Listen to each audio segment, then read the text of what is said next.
Guys, बहुत दुख की बात है, मेरा ये भी चैनल यूट्यूब की पॉलिसी के हिसाब से चला गया है।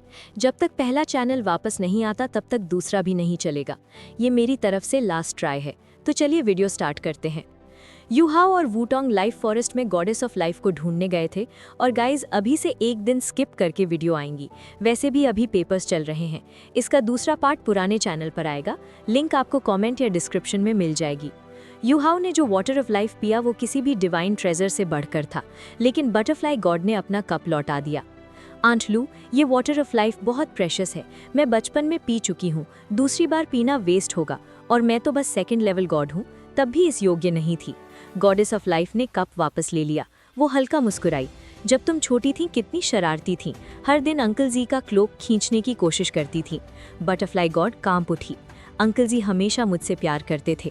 उनकी ऑरा स्कैरी थी, लेकिन वो सच में मुझे चाहते थे।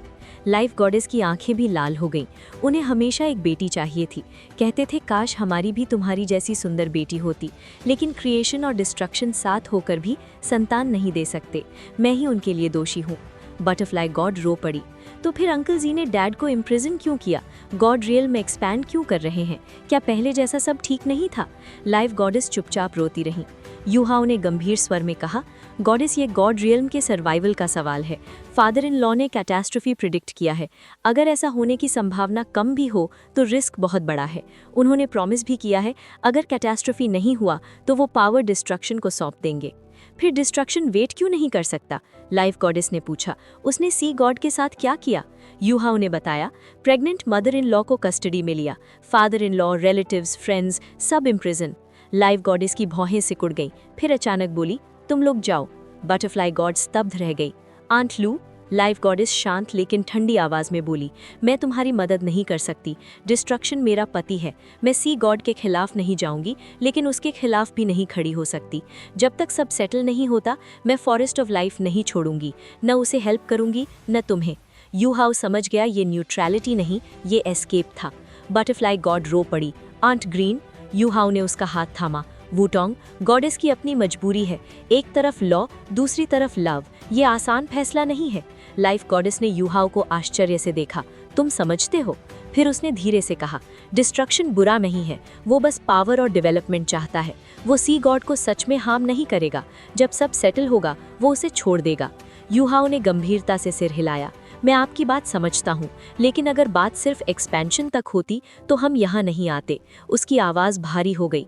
एक और सिचुएशन है जो आपको जानना ज़रूरी है। ये सिर्फ पावर स्ट्रगल नहीं है, ये गॉड रियल्म के सर्वाइवल का मामला है।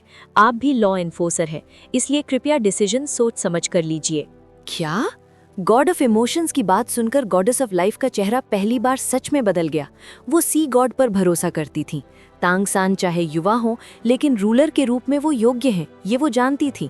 यूहाओ ने तुरंत प्रिकॉशन लिया। उसके पीछे 7 हेलोज प्रकट हुए। एक इमोशनल ऑरा तीनों को घेर लिया। अब उनकी बातचीत किसी भी डिवाइन सेंस से डिटेक्ट नहीं हो सकती थी।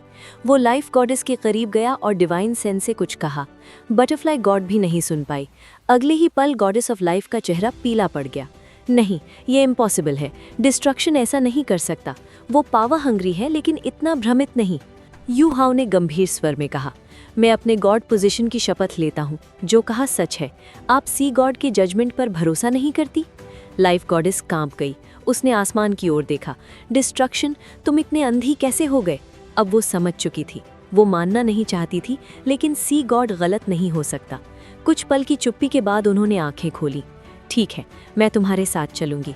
उसे इतनी बड़ी गलती नहीं करने दूंगी। बटरफ्लाई गॉड खुशी से उनसे लिपट गई। थैंक यू आंट लू। लेकिन लाइफ गॉडेस की आंखों में गहरा दुख था। अब उन्हें अपने ही पति का सामना करना होगा। यूहाओ ने जल्दी से कहा, फादर इन लॉ ने कहा है, अगर आप सहमत हो तो कृपया उनका सील तोड़ दीजिए। लाइफ गॉडेस ने सिर हिलाया। चलो। एक ग्रीन फ्लैश हुआ। वे एंशिएंट ट्री से बाहर आ गए। ये एंशिएंट ट्री ऑफ लाइफ असल में लाइफ गॉडेस का ट्रू बॉडी है। सालों से ह्यूमन थॉट पावर अब्जॉर्ब करके उन्होंने ये इमेंस वाइटैलिटी बनाई है। इसी लाइफ फोर्स से गॉड रियल्म के गॉड्स लॉन्ग लाइफ पाते हैं, इसलिए उनका सपोर्ट निर्णायक था। लेकिन अचानक लाइफ गॉडेस रुकी। उन्होंने अपने एंशिएंट ट्री की ओर देखा, आंखें बंद की, मंत्र बुदबुदाए। ग्रीन लाइट की स्ट्रैंड्स उनके शरीर से निकलने लगी। पूरा ट्री जगमगा उठा। हर लीफ चमकने लगी। पूरा स्पेस डार्क ग्रीन वर्ल्ड बन गया। यूहाओ समझ नहीं पाया। बटरफ्लाई गॉड ने वॉइस ट्रांसमिशन से कहा, ये लाइफ डिविनेशन सेरेमनी है। आंट लू गुड बैड लक पूछ रही हैं। यू हाउ चौंका, क्या भविष्य जाना जा सकता है? वू तोंग बोली, life goddess life evolution control करती हैं, उन्हें लाइफ चेंज का डीप सेंस है। इतिहास में सिर्फ एक बार ऐसा हुआ था, ड्रैगन गॉड रिबेलियन के समय। उस बार रिजल्ट था बिग बैड, और सच में तब गॉड रियल में भारी तबाही हुई थी। अचानक एमरल्ड वर्ल्ड में एक टाइनी रेड ग्लो उभरा, पहले ट्री की जड़ों में, फिर ब्रांचेस में, फिर लीव्स में। कुछ ही पलों में पूरा एमरल्ड ग्रीन ब्लड रेड में बदल गया। लाइफ ऑरा के बीच वायलेंट फरोशियस किलिंग ऑरा फैल गया। एंशिएंट ट्री ऑफ लाइफ अब ब्लड रेड जायंट ट्री जैसा लग रहा था, जैसे वो किसी को निगलने को तैयार हो। एटमॉस्फेयर भारी हो गया। गॉड ऑफ इमोशंस का दिल धड़क उठा। अगर ड्रैगन गॉड रिबेलियन के समय रिजल्ट बिग बैड था, तो इस बार पूरा ट्री खून के रंग में डूब चुका था। गाइज, इसका दूसरा पार्ट पुराने चैनल पर आएगा। लिंक आपको कमेंट या डिस्क्रिप्शन में मिल जाएगी।